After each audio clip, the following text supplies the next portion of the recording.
We know that martial arts and their evolution took place over thousands of years. Martial arts originated along with mankind's first cultural formations. In ancient India, China, and Greece, martial arts were created as a form of resistance and tool for survival. As you might know, we measure cultures and civilizations through the presence of their tools and weapons. It is the discovery of tools and weapons that help us recognize and study cultures. Maybe from stone flames and arrowheads, they moved to iron and other metals. As the tools changed, culture changed.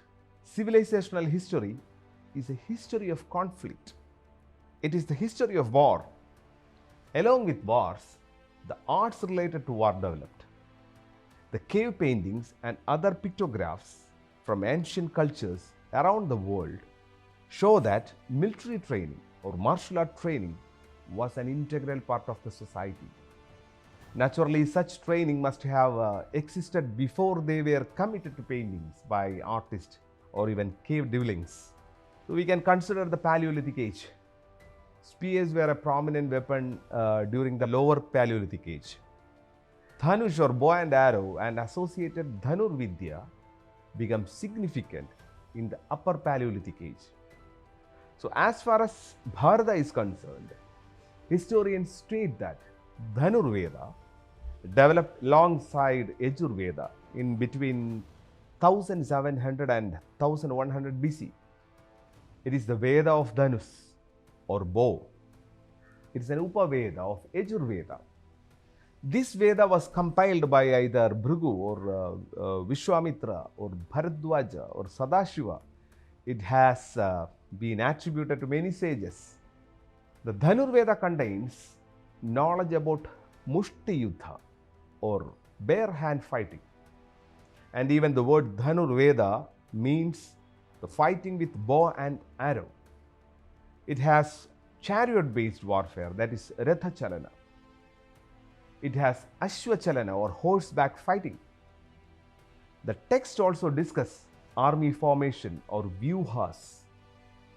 It's a very elaborate and incredible compilation that brings together diverse techniques. The Vishnu Purana text describes Dhanur Veda as one of the traditional 18 branches of applied knowledge or Upaveda. It evolved along with Shastra Shastra or Yuddha Kala. We can see a shloka in Dhanur Veda. It says, Shakti Adi Pani Muktam Syad, Yandra Muktam Sharadigam, Mukta Muktam Cha Yashti Adi, Ramuktam Kshurigabhigam, which means weapons like Shakti come under the category of Pani Muktam or weapons that leave the hand towards the enemy, just like a spear which is thrown.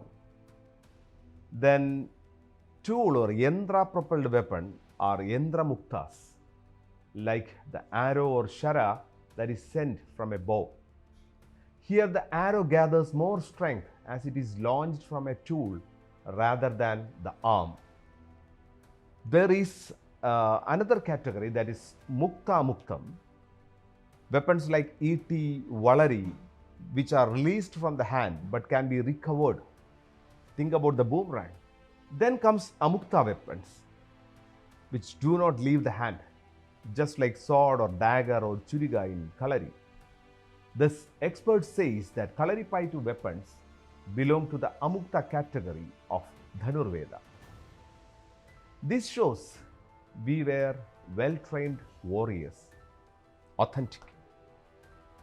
The oldest recorded organized unarmed fighting art in Indian subcontinent is Malla Yuddha, where the opponent uses knee strikes to the chest, punches to the head, hair pulling, and strangleholds. The term Dwanda Yuddha referred to a duel, such that it was a battle between only two warriors.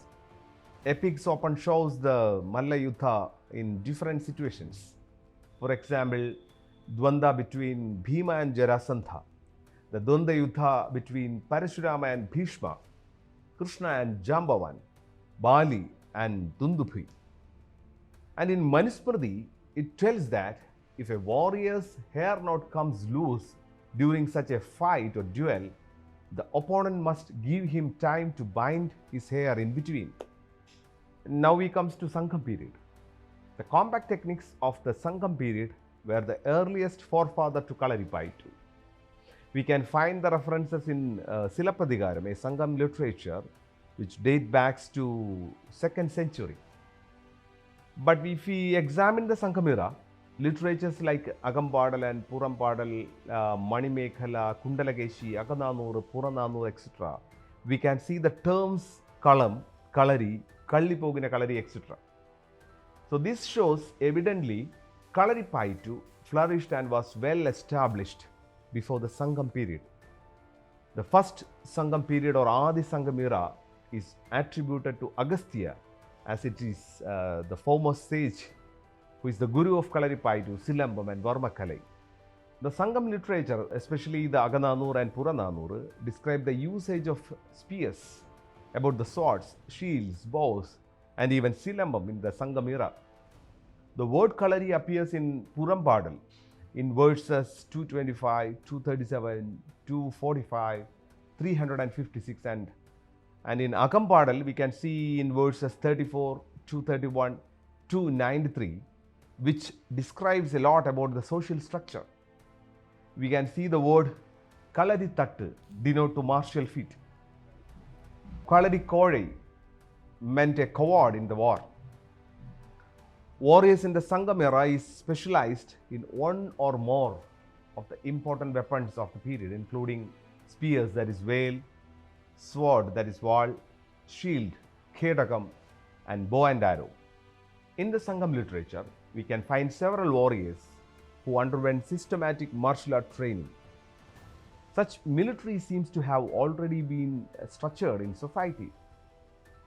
Target practice for archery, horseback fighting, elephant back fighting, etc. were separately taught in a regular manner. We also know about the variety of swords and spears, shields and types of bows and arrows. All are mentioned in different points in the Sangam classics.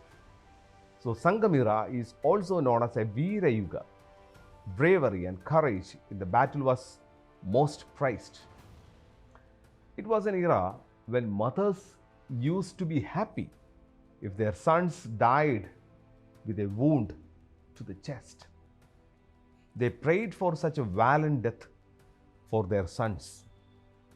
After such battle glory, these warriors would be immortalized with hero stones, which went on to become worshipped as gods.